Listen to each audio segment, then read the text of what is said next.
What do you think drives that? Why do you think it is? It seems to be a fact of nature almost that the pessimism is always there and is almost easier to reach for than the optimism. What do you think drives that? I do think it is fundamental in the human brain. I mean, I'm not a neuroscientist, but I am a disciple of Daniel Kahneman's Thinking Fast and Slow. Like I do a lot of psychology and sociology reading on my kind of side, because I do think it is human nature and our need for certainty and stability, and our innate discomfort with the new and different that holds us back. And you even feel it, at different stages of your life. Like, there's a sense, well, I have a whole long set of opinions about how 8-year-olds are probably better positioned to come up with really creative solutions to the world's biggest problems than Also have most of us. much better form, by the way. If you just watch how they hip hinge when they sit down, stand up, they really got everything right. They do. And then we crush it out of them. Like, what do? We like load them down with backpacks. We stick them in front of computers. We stick them in educational frameworks that kind of squash all that out of them. And so I think there is especially in high achiever kind of the process by which you become a very successful human and professional.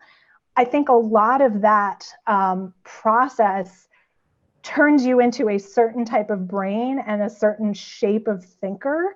And it squashes out a lot of creativity. And you don't even realize it's happening to you, because you are still being successful as you are going through this process, right? Like, you graduate from a fancy school and you get degrees, and then you go into a company where your boss gives you goals, and then you're a good employee and you get rewarded and promoted if you hit those goals. And so before long, you've woken up at, I don't know, age 35, 40, 45, it in a certain shape that works for a certain type of organization, for a certain type of success.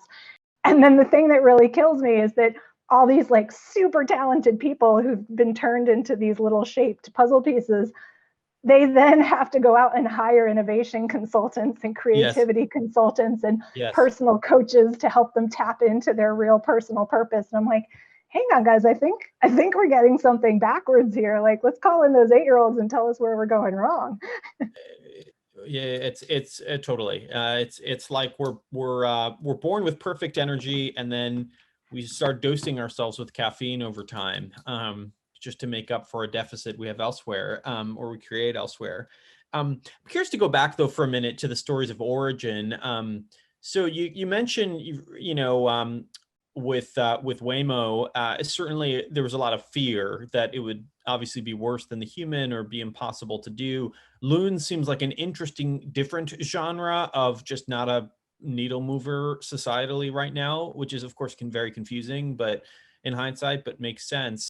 What are kind of other, I'm very curious to hear like other stories, things getting started from those projects or others, reasons for rejection that are common. Yeah, well, I can give you a few examples of companies that actually were spun out of X because they didn't necessarily meet the very high bar that we have for creating businesses for Alphabet. Because I mean, Alphabet doesn't need tiny little $100 million businesses. Like, Alphabet's tasked us with finding the next Google. So I can give you Which, by the way, I examples. mean, it's so funny. Of course, I mean, this makes sense. And I reflect on this having worked at Apple. I used to hear the same quotes. A $100 million revenue business would be, I think, in the 1% of 1% of businesses on planet Earth, perhaps the galaxy. So it is fascinating. Yeah. But of course, this propels you to build really incredible things as a result. So maybe a good stressor, but please, yeah, continue. Yeah, and this is actually one of the challenges of the entrepreneurs coming into X. They're just like, wait, you're expecting us to hit the grand slam? Yeah. Like, and you're not interested in the singles and doubles? And we're like, yeah, we're not going to like hate on you if you produce singles and doubles, but we're going to harvest the singles and doubles and set them to the side or give them away as open source, or maybe another company you could spin out a company, but like, we are here to hit the grand slams. And so there's a whole like mental and emotional resetting that our entrepreneurs and Xers have to go into, because there's fear, right? There's fear in thinking, but what if I can't hit the grand slam? What happens to me now? And our view is, this is a safe place for taking grand slam swings. We will reward you for the grand slamishness of your attempt, not for the achievement of the grand slam. Fascinating. We're interested in the height of the mountain you want to climb, not really in your result of summiting it.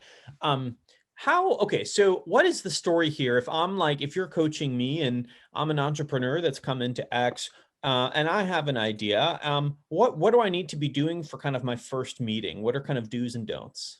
So I talked about the 3 circles and the importance of articulating the problem and the radical solution and the breakthrough technology.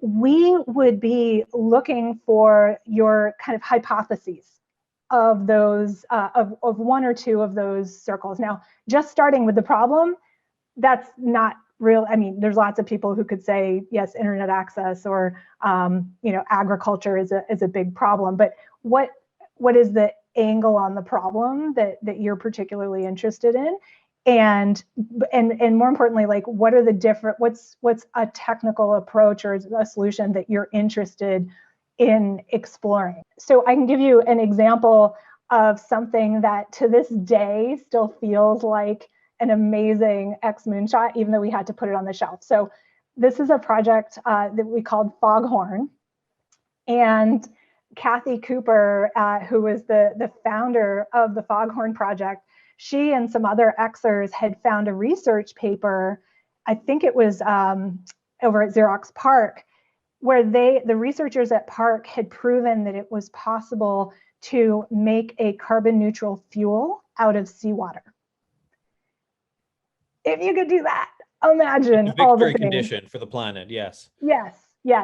So of course, Kathy and others got super excited. They called up Matt Eisenman, who was the researcher over at PARC, and they said, Matt, would you like to come and give a tech talk over at X? And so Matt came and gave a tech talk. They spent time getting to know him. He came on as kind of a 20% advisor, and they started exploring whether Matt's work in the PARC labs was actually something that they could prototype and repeat. And then in parallel, they started exploring whether there was actually going to be a viable business. Was probably too tight a word to put on it, but we actually had to check the economic viability, because there's an awfully long distance between squeaking a vial of fuel out of however many gallons of seawater and actually getting something to the pump at a price that a consumer is willing to pay,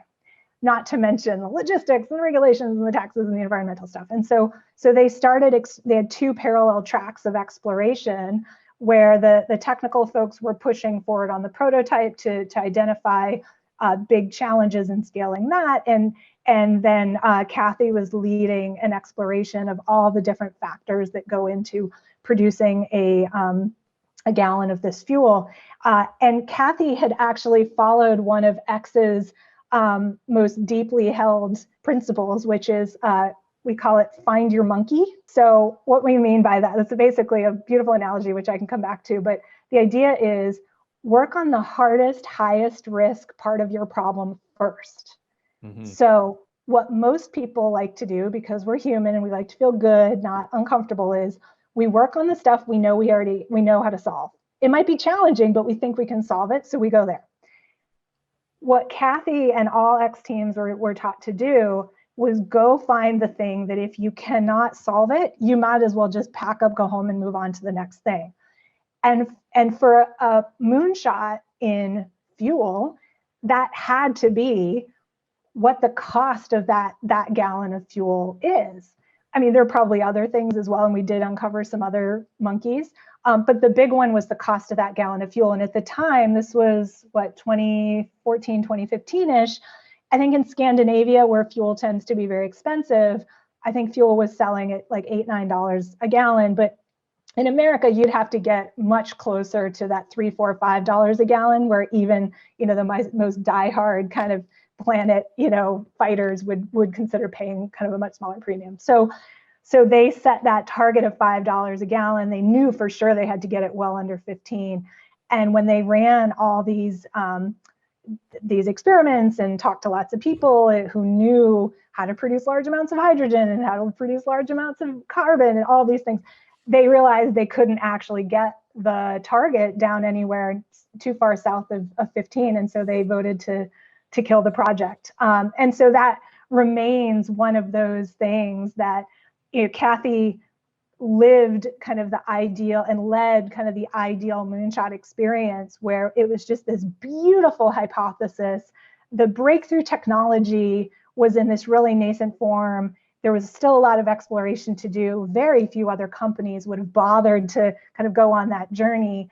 But she did it. She led us through it in as efficient a way as possible, such that we're glad of the investment we made, but we were able to shut it down and move on to the next thing. And Kathy ended up actually founding another moonshot, which she then spun out of X and is now, she's the president of her own company called Dandelion, which is a home geothermal heating and cooling company. So she's lived that moonshot arc twice now. And by the way, she started at Google as an AdWords support rep. That's amazing. So, yeah, and moonshot takers are everywhere. Like Kathy is proof positive of that. That's really fascinating. How would you say the high volatility narrative or story there really reminds me of Pixar? They'll have moments where directors break multiple times as they go throughout the script, sometimes changing the entire movie. And it's a similarly very emotional process there. And Ed Catmull will talk about a lot of his job is just coaching people through this, kind of a moment of failure where you put together a movie, and Pixar is a big deal, a lot of rendering. And then you kind of realize after watching some of the dailies, it's just not there. You got to start from scratch, almost like realizing we can't make it happen with the water to oil thing.